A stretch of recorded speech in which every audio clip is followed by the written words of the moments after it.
Welcome to On Target, your go-to podcast to lead, love, and live as Central Region unapologetically serves all mankind. Here's your host, Kiana W. Davis, Central Regional Director for Alpha Kappa Alpha Sorority Incorporated. Well, welcome to episode 13 of On Target Podcast. And today we have a treat for you.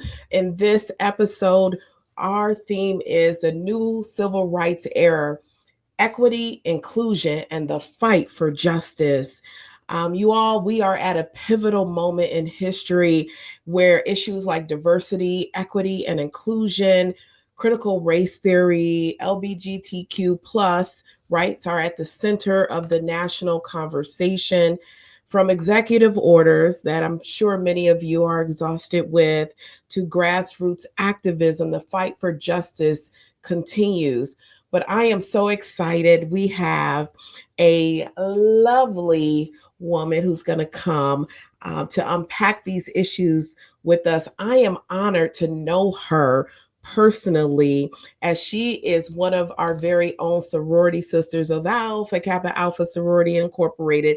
She is a true trailblazer, and she is the first woman, the first person of color, the first millennial to represent Illinois' 14th congressional district. She is the youngest Black woman to serve in the U.S. House of Representatives, and she is a leader shaping policies that impact healthcare, social justice, and civil rights. I am honored to bring on stage on Target Podcast, Representative Lauren Underwood. Well, Madam Regional Director, thank you for having me. Yes. Well, thank you so much for joining us on this podcast. And I'm telling you, a lot of members and members' family are the communities we live in. We are living in a new reality in 2025. And I had to go on my knees and pray. Actually, I pray every single day concerning the state of our country and how, even though these things are happening federally or at a national level, how we are really being impacted locally here because of local decisions being made by city and county councils, state houses, mayors alike, because of the pivot. And today, I think there's just a lot of angst and a lot of confusion, a lot of questions concerning everything that has happened literally in the last 60 days or less. And so one of the biggest questions I get, even from my family members, is this idea of executive orders.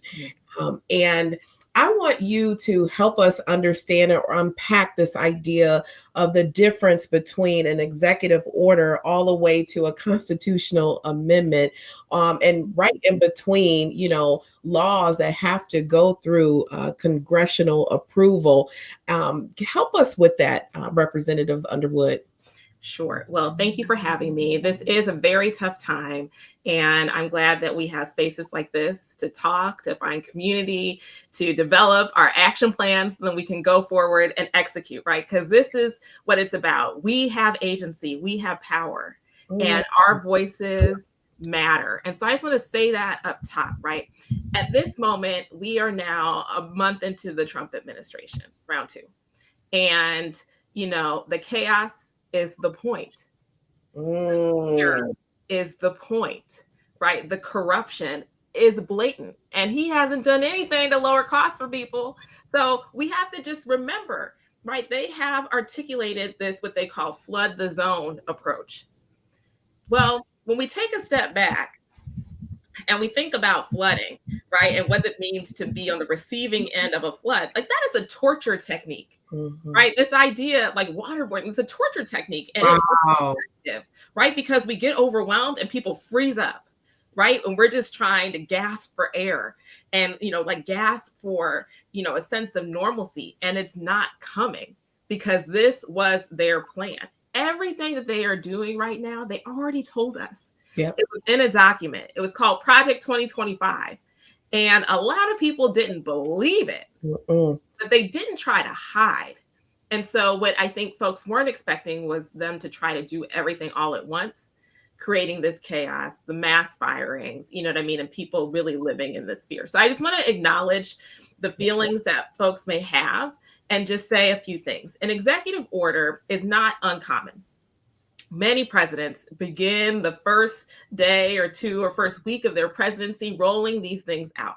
Executive orders are a tool that are available to presidents to help enact their agenda. What is abnormal is that Donald Trump has used these executive orders to try to circumvent or, in his mind, overturn existing federal laws. But, friends, executive orders cannot overturn or supersede existing federal law. And so, you know, Donald Trump may think that he's a king. He is not. He may think that this is an environment where he is above the law, or he is the law, but he is not. We are still a country of laws. And we have to remember this concept of something called federalism. This is taking us to maybe like AP government class, something like that. But the concept is, right, federal law is supreme in our country. And there are some things where states do have states' rights, right? But in this example, right, an executive order cannot so he cannot by executive order eliminate, for example, like the bipartisan infrastructure law. He can't do that, right? Because that was something that was signed. For the diversity, equity, and inclusion programs that you spoke about, if, let's say, a local college received a grant from an agency, a federal grant from an agency to conduct a program that was explicitly authorized, right, written into a federal law, Donald Trump cannot come in and then make that unlawful.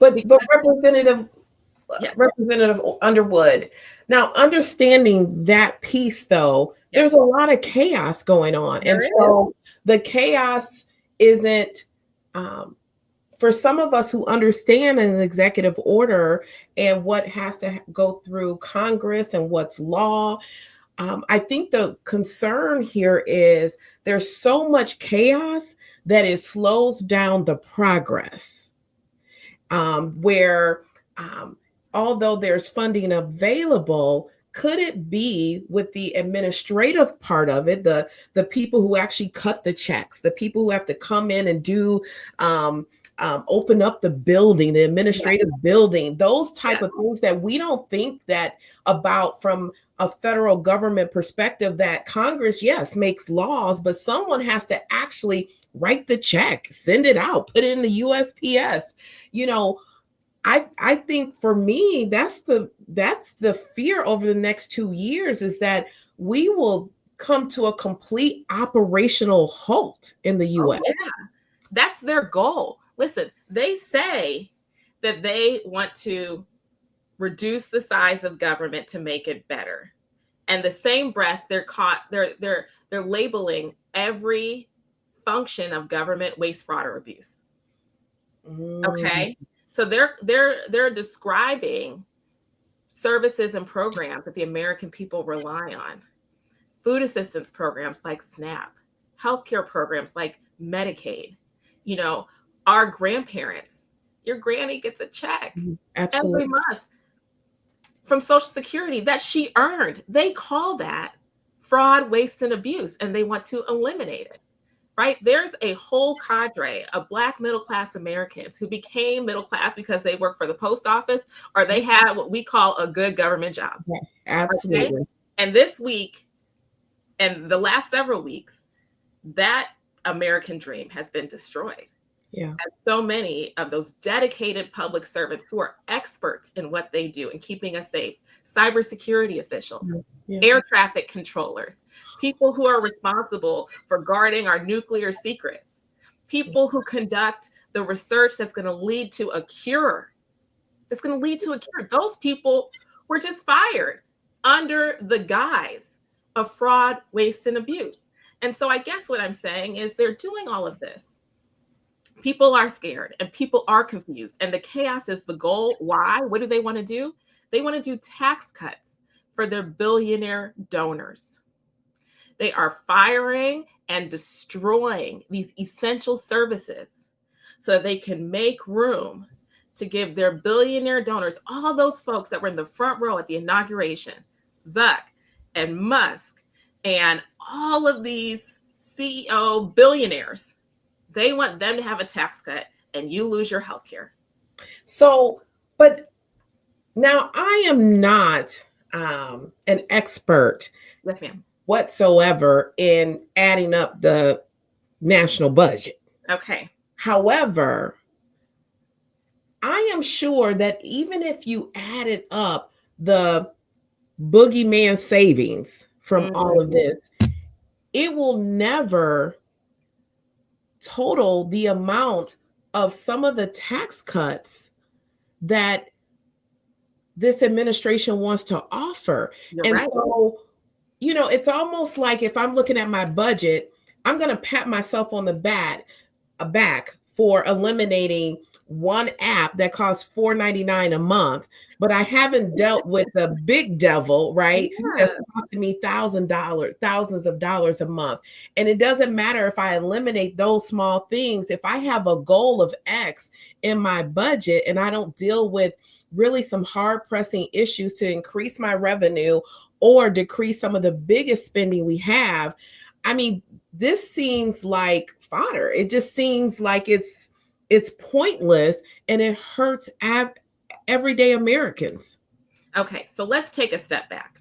In Donald Trump's first term, they passed what I call the tax scam. Remember the tax bill that they passed? I do. I work in taxes. Okay, Okay, great. I know exactly what I'm talking about. I do. Okay, so 2017, they passed these massive tax cuts for the wealthiest Americans and these corporations.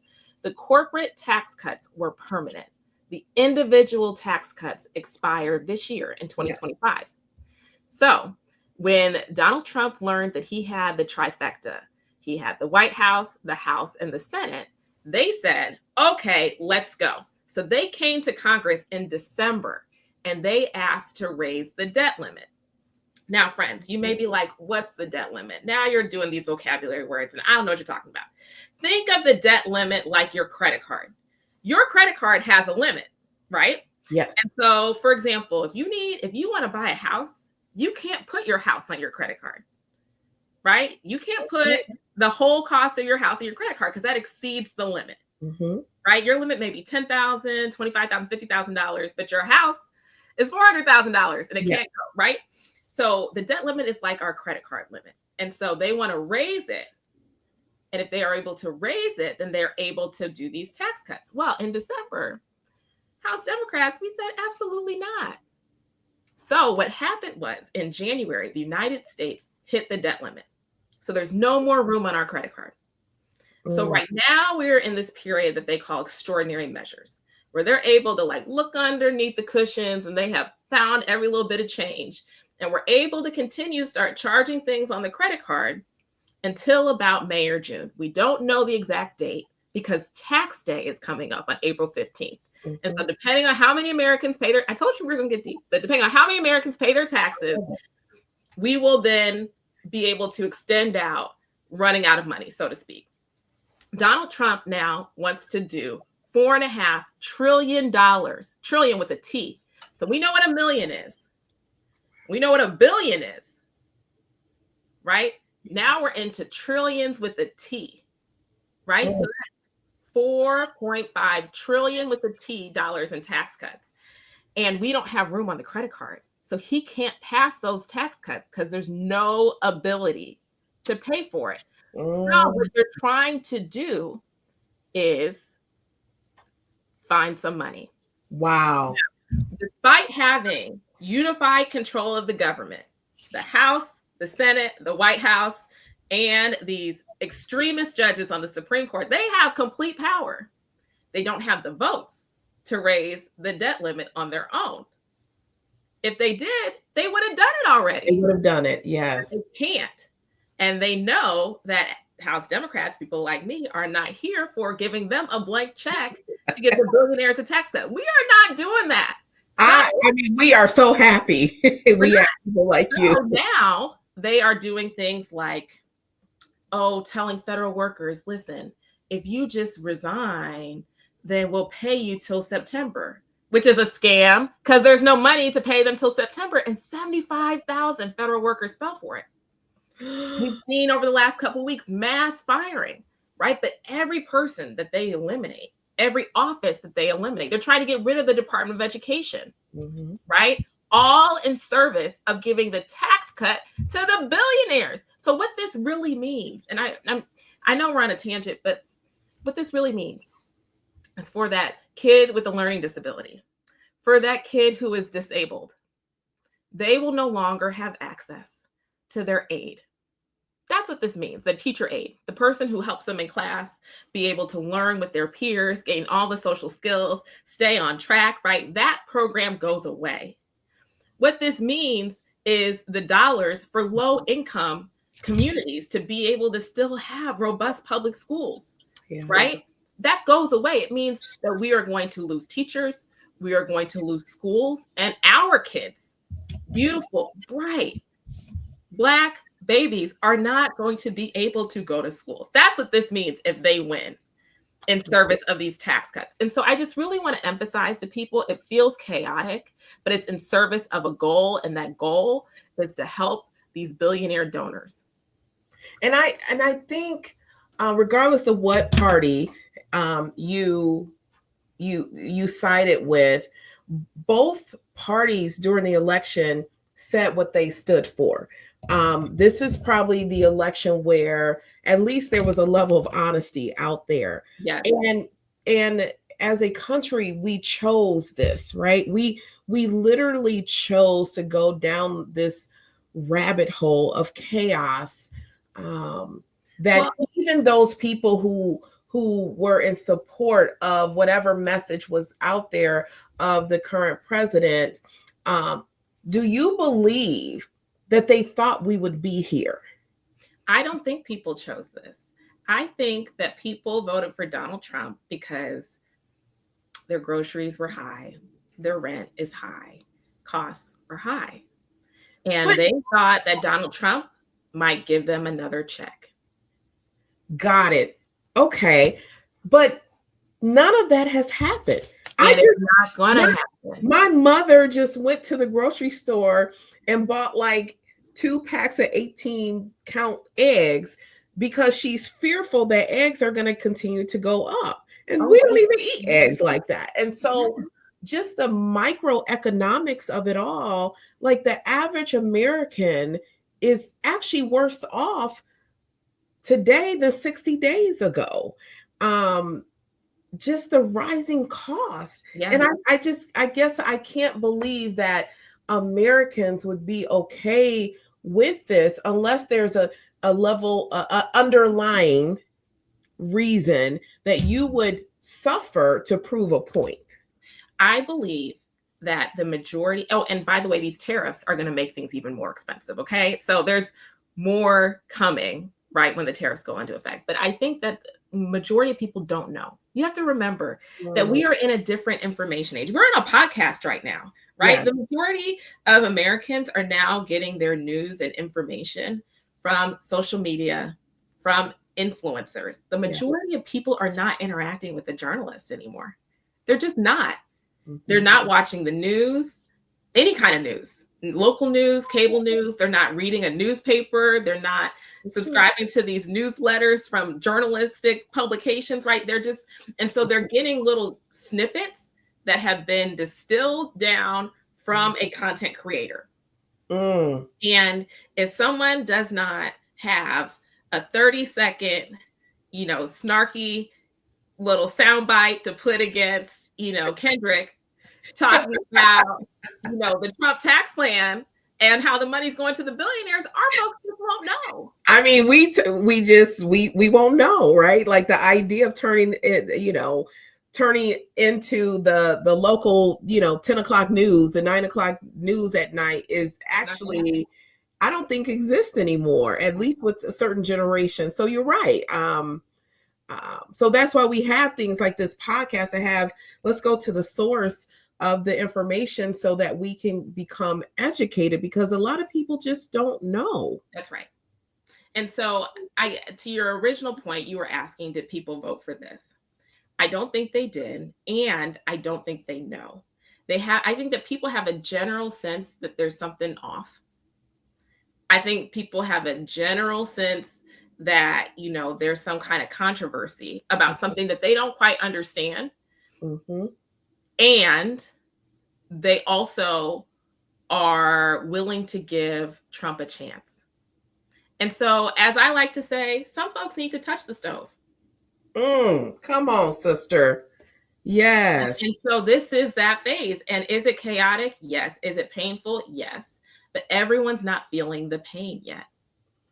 Wow, that's interesting, right? Because the people, to your point, many of us, especially African Americans, made it into the middle class generationally because of these quote unquote good government jobs. And what I'm hearing, even in middle class and affluent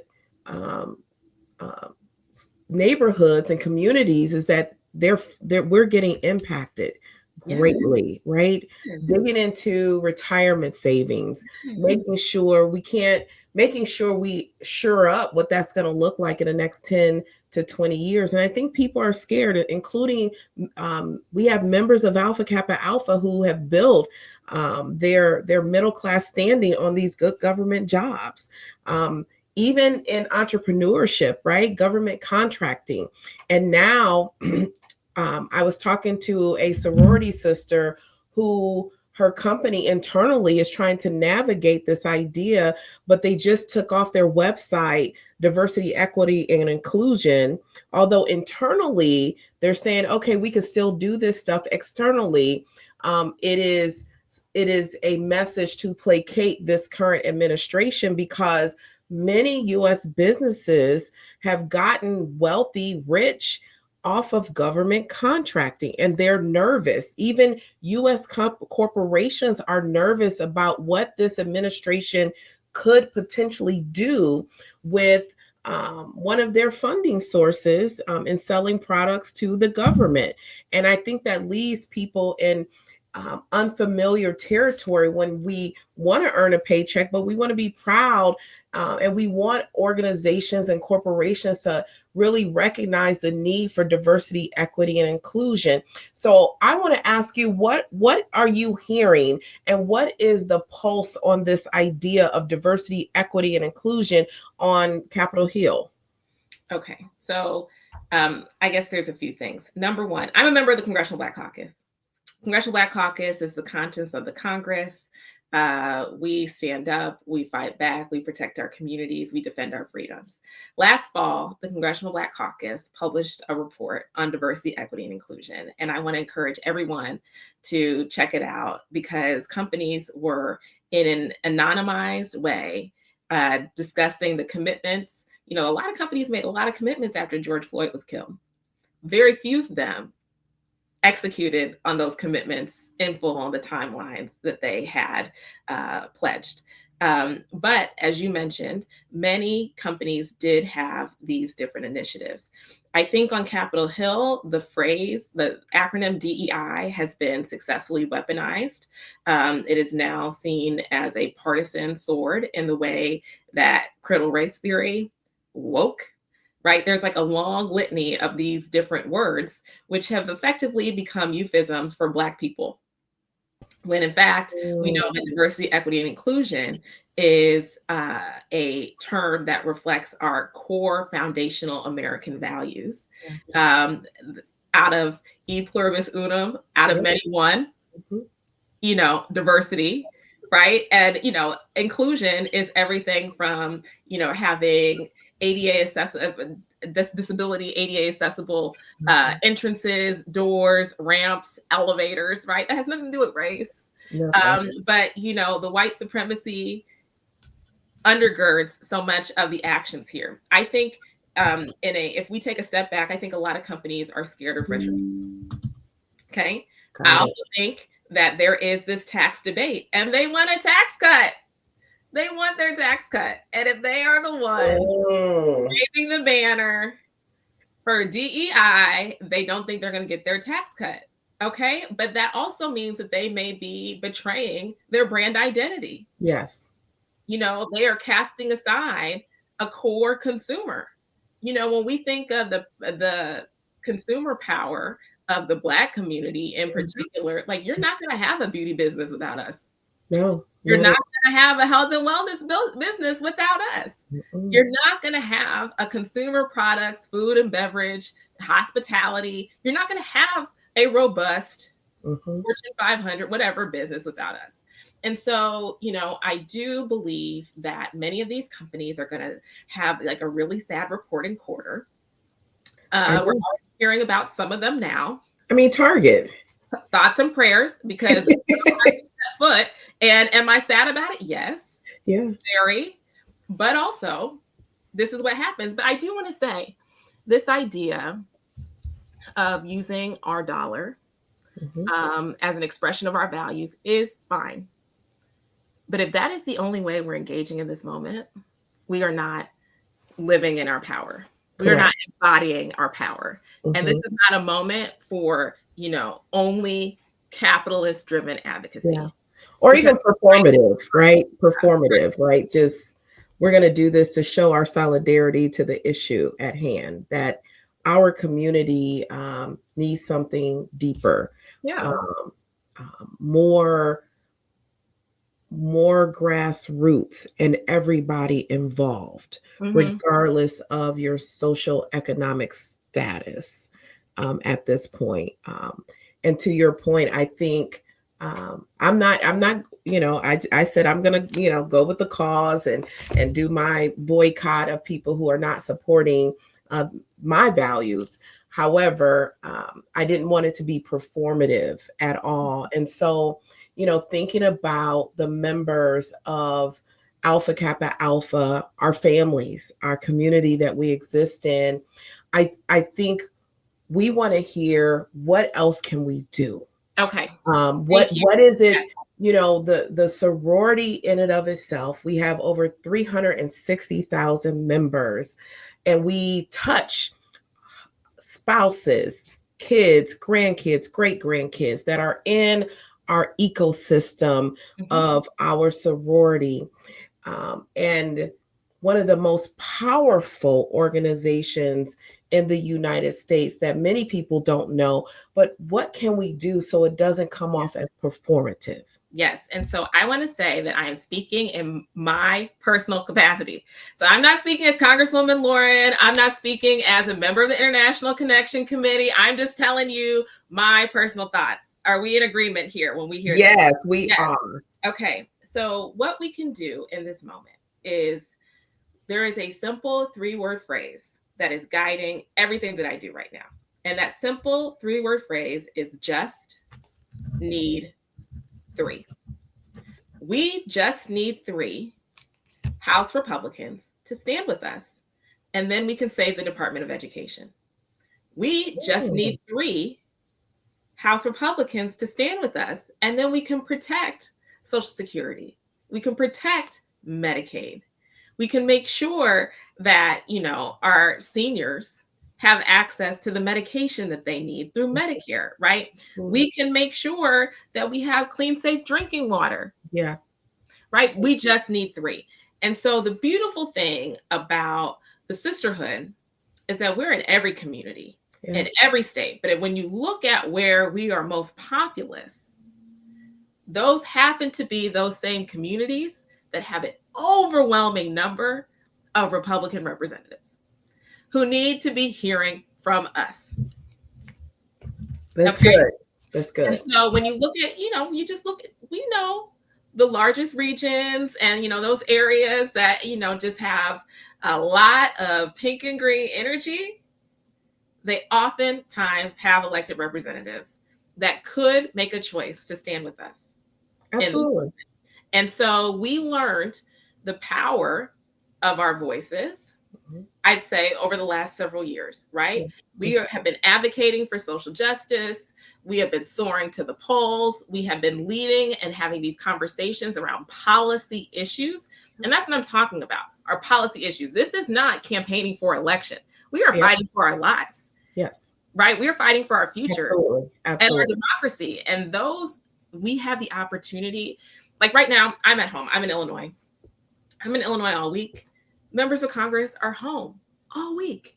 We have an opportunity to go and talk to folks when they're having their town hall meeting, when they're showing up in the community. You run into somebody at the grocery store, have the conversation. And not have to be hostile. You're not like pulling up on them and like, like, that's not what this is. This is a conversation about an issue that's so important. But I think a lot of folks had their first introduction to advocacy in the context of a protest.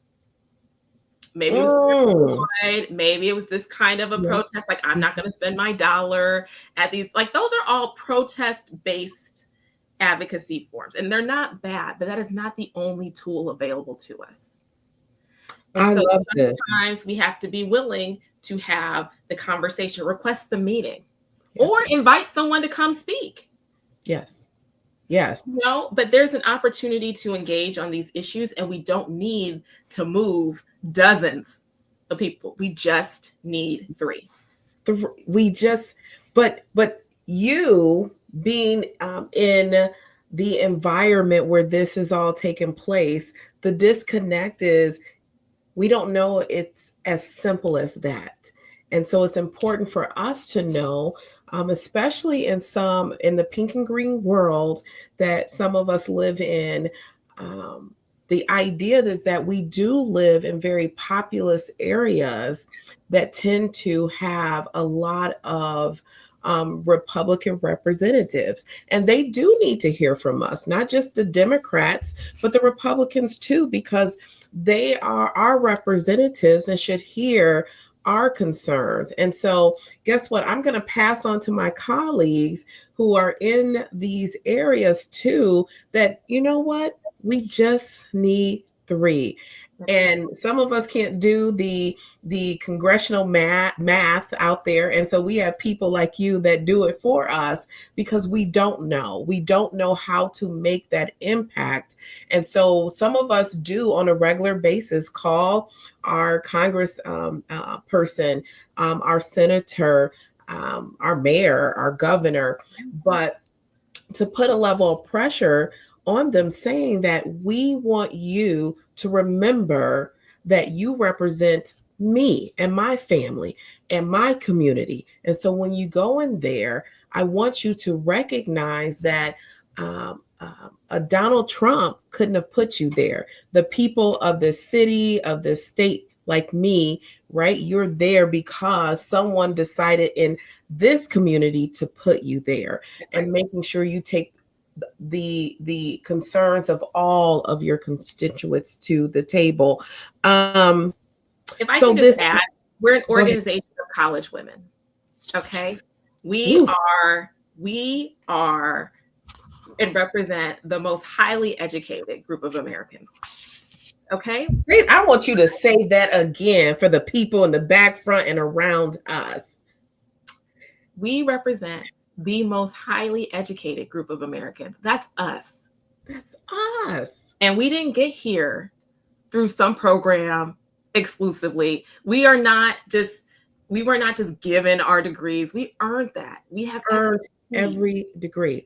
I want to pause there because I want you to continue, but I want to pause there for the audience because I've done the analysis in my region, and half of the women that are at the alumni level have 2 degrees or more. Yes. Think about and that doesn't include the certifications and the trainings that we, over the span of 4 generations now that are probably actively engaged in our organization, we have. So I'll let you continue. I just had to say that. Yes. There is no room or space that we are not qualified to be in. Yeah. Okay. And so just because you have never previously received the invitation to join in these discussions, this is the moment. So do not doubt yourself. That's number one. Number two, when we think about the enormity of the challenge before us, it can be overwhelming. I'm encouraging you to pick one issue that you care about and that you know. And it might be the Department of Education. It might be something else.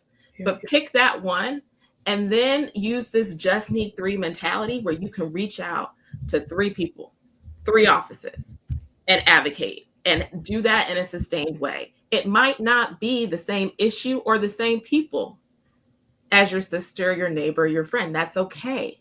It's okay, because in this environment, there's not a singular cohort of three representatives that's going to be with us on everything.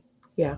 But the way that we protect our community and save our rights is by being creative and building coalition and partnership, even if on each individual issue it looks a little bit different. It's okay. And so I just want us to walk into this space with the confidence and remembering who we are and how we got here, even if they try to play in our face. Doesn't matter. We know that we belong. I love that. I want us to end on a high note, but I do have this question, because I happened to see on the cover, I think it was Time magazine, there was Elon Musk sitting behind the desk of the president. And I think I was scrolling through, I always say Facebook represents all of social media, right? That's my social media term.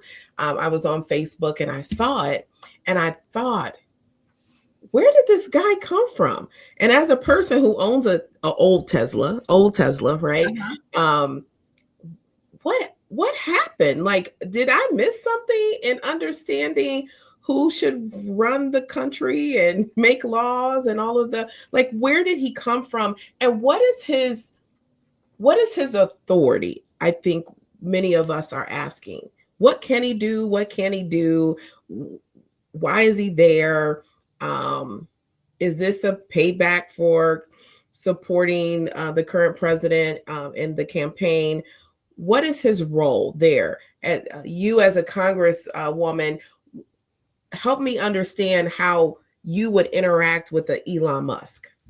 Elon Musk is an unelected billionaire, richest man in the world, who is now controlling the United States government because Donald Trump has yielded to Elon Musk. And you can watch it happen in these press engagements that they've been doing, everything from the body language to the deferential words and gestures. It is clear that Elon Musk is in charge, and that is terrifying. There is no circumstance that a private citizen should ever have access to your sensitive personal information, your tax information, your healthcare information, your social security number. Elon Musk and his minions, these 22, 25-year-old staffers that he has working on his behalf, should never have access to your information. And it is so dangerous the way that Donald Trump has yielded the powers of the presidency, really, to this man. You know, there are a lot of questions that we look forward to getting answers to as a result of all of these lawsuits and the litigation. There's a lot of questions that we look forward to getting answers to through oversight that happens at the congressional level. But what is clear is that not only is Donald Trump compromised in this way, where he's willing to yield to this billionaire donor, but so are the Speaker of the House and the Senate Majority Leader, right? Like, they are willing to be totally compliant with whatever it is that Donald Trump wants. And so what it's meant is that we no longer have separation of powers. We don't have the checks and balances as originally designed in our Constitution, and it's dangerous. Man, I think we could do a whole episode on that, because I do think that is absolutely dangerous for the richest man in the world to have access, right, to data that should be private. And I am concerned about that, right? The idea that at the same time AI is exploding and the intersection of private data and artificial intelligence overlapping and who controls that. I don't know if Americans are really thinking through this and the generational impact and precedent it is setting, right? Even beyond our lifetime. And I'm just hopeful that, my daughter's generation and the generation after her will unfortunately probably have to clean a lot of this stuff up, but will be courageous and bold because right now we are the stopgap. Right. Yeah. We're just trying to stop the bleeding. But at some point, we want to move from just stopping the chaos and stopping the bleeding to making progress. So I'm going to end with this. Despite all of the chaos and the gloom and what seems dark, what brings you hope? What makes you go into the office every single day knowing what you have to face on behalf of the American people? What's giving me hope right now is that there's so many of us who do see what's happening and we want to be involved. We want to take action and we're asking, what can I do? What can I do in this moment? And it might feel really big and really tough and really difficult, but we're willing to step up, stand up, lace up our tennis shoes or put on our stilettos, and we are ready to go. And that's what makes me so excited, because we know our power and we know that this is our moment to reclaim our futures. And so I believe in us. I believe in our sisterhood. I believe in our brilliance and our power. And I know that this is a setback. It's a setback. This is not inevitable. It is not foregone conclusion that he will be successful. Listen, 8 years ago, I saw us save our healthcare. Yeah. We did it. And I think that many of us have forgotten those lessons, but I was a person who was just so upset. I got mad that my congressman voted to take away my healthcare, and I decided to run for office. But other people get upset and they choose to take action in other ways. And I'm seeing that glimmer and that willingness to take action in so many faces that I'm interacting with right now. So many listeners or viewers of this podcast are ready to go. And I think we can harness that energy to save our democracy and move forward. Wow. Well, you have given me hope, and I am so grateful, one, that I know you, two, that you are my sorority sister, and three, that you represent the folks in the great state of Illinois there in the 14th Congressional District. And as I said, even off camera, we are praying for you because we know that you are there on Capitol Hill, doing the good fight, right? Just fighting and representing us the way that Americans should be represented. And we want to thank you from the bottom of our hearts for all the work that you do and continue to do. And particularly, I know that, we have been entrenched with maternal fetal health issues, Black, particularly something that's very personal for me. But we want to thank you for all the hard work you've done so far and that you're going to continue to do for decades to come. So thank you for joining us on this podcast on Target. Thank you so much. Well, that was episode 13 of On Target Podcast, where we dived in with Representative Lauren Underwood from the 14th Congressional District of Illinois. And I don't know about you, but not only did I learn a lot, but actually she gave me a lot of hope. A lot of hope that although we might be a little exhausted and tired, existing in a lot of this chaos, that we still have work to do and a responsibility to our community. So I am very thankful that she gave us some homework today. She told us just need 3. And I think we can all remember that. Just need 3. Alpha Kappa Alpha has always stood on advocating for ourselves, our families, and our communities. And so through the Connection and Social Action Committee, we are charged to go to make sure that we are connecting with those who represent us in the halls of Congress. So let us not get weary in well-doing. We need to push because there is an election even in 2 years. There's an election that is going to occur, and we need to be involved. We need to be involved locally. Because there are some things and some actions that are happening in our cities, our towns, and even in our state legislators. We need to make sure we're present. We understand some of the committee work that is happening, usually behind closed doors, that people hear our voice and our concerns. So I hope that you have enjoyed this podcast, and we'll see you on the next one.